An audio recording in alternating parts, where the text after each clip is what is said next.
Hello lovely people, my name is No Longer Fortunate, your grief guide by experience. Once again on our encouragement series episode.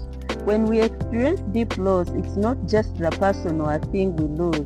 It's the routine, the future we imagine, the part of ourselves that was connected to that love, dream or identity.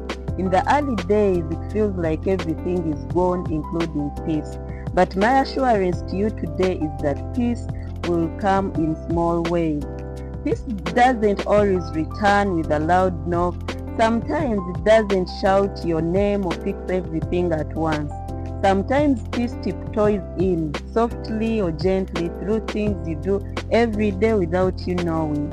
It might come in a quiet whisper of leaves dancing in the wind, in the scent of tea, in a breath that feels easier to take now, and in a song you haven't even heard for years, but all of a sudden it speaks to your soul. Let me tell you how peace tiptoed into my grief. For me, peace didn't announce itself. It came quietly, almost like a whisper I could have missed if I wasn't paying attention. It began when I found strength in imagining that my sons are with the Lord. That picture brought something sacred into my pain. I would close my eyes and imagine them seated with God, looking down and smiling with pride, saying, "That is our mama." That image alone didn't take the pain away, but it softened the sharpest edges. It reminded me that though they are not with me here, they are safe, loved, and at peace.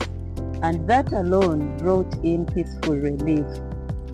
Other times, peace came through music.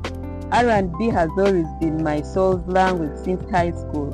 Some days I found myself playing those old favorites again, singing loud as I ran my home errands. The melodies didn't erase my grief, but they lit a spark within me, a spark I thought had died long time. Some days I would sit quietly on my balcony, listening to the birds sing. There were times I found myself deeply admiring them. How lucky they are, I would think, because they live in a world untouched by pain. Then I would chuckle at myself, calling myself silly for thinking that way. It seemed almost childish, but it was honest. What began as envy slowly turned into wonder. I started to see birds not as a reminder of what I lost, but as a sign that beauty still existed around me.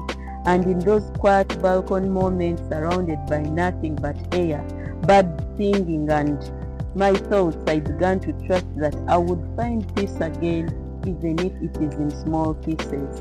The Bible teaches us in Philippians chapter 4 verse 7, I read, "And the peace of God which surpasses all understanding will guard your heart and your minds in Christ Jesus." This verse doesn't say we will understand the peace. It says God's peace will guard us even when we are broken, confused, and hurting. It will shield our hearts in moments when everything feels fragile, and that is what I began to experience. So to you, my dear friend, maybe you've lost a loved one, maybe a version of you that you thought you would have, maybe it's a sense of yourself, your health, or your dream that was shattered. Whatever your loss looks like, I want you to know peace is still possible. Not all at once, not forever in a single moment, but in pieces, in small sacred ways. It might come as a stranger's kindness, in the warmth of sun on your face, in the ability to sit in silence without drowning, in the courage to get up and try again. Let peace come. Don't push it away because it feels unfamiliar. You're allowed to feel joy and sadness. You're allowed to sing again. You're allowed to laugh again. You're allowed to live again. These small visits of peace are not betrayal to your pain. They are signs of your revival. With love and compassion, No Longer Fortunate, your grief guide by experience at Fortunate Hearts Foundation. See you. Bye-bye.